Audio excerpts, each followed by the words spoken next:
Hey folks, back at this Assembly Fixture we made, and it's not 100% together yet. Got a little bit of to attach it yet, and I just do that with bore holes in it and screw it down with self-tapping screws.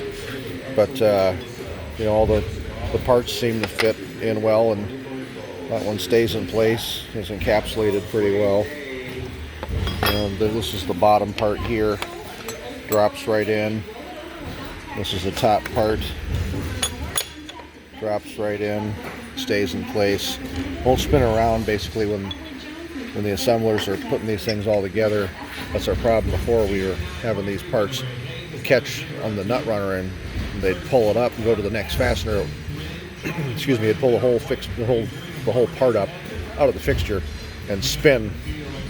Sometimes whack somebody in the hand, and you know, it's kind of a dangerous situation too. So we wanted to prevent that, make it easy for the assemblers, people who assemble these things all day long, and safe, and make sure the parts don't get all scuffed up too, you know, spinning around and clacking around. Yeah, it all turned out pretty well.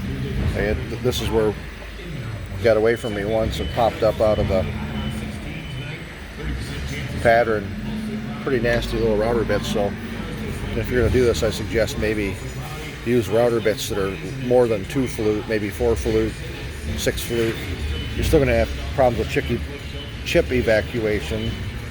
It'll bind up underneath your plate and then in the pattern, so you have to pull the pattern off and vacuum it out and usually go around again to get all the nooks and crannies. But it grabs a whole lot less when you have more flutes cutting, and you don't have that problem. It still works, it's still functional.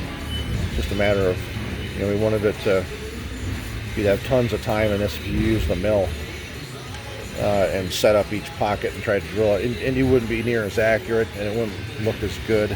Not that that looks good, but it, you know, for the most part the rest of it looks good, so, which makes it work well. It's all nice fitting components, so for operator ease, and makes the job go faster and a little easier at the end of the day. So anyway, that's it on fixtures.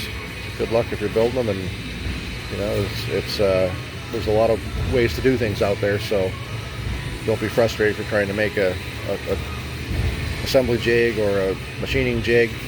There's lots of ways to do it. Just have to figure out the best way, and then trial and error sometimes is how you have to go about it too. We have lots of that here. So anyway, stay tuned.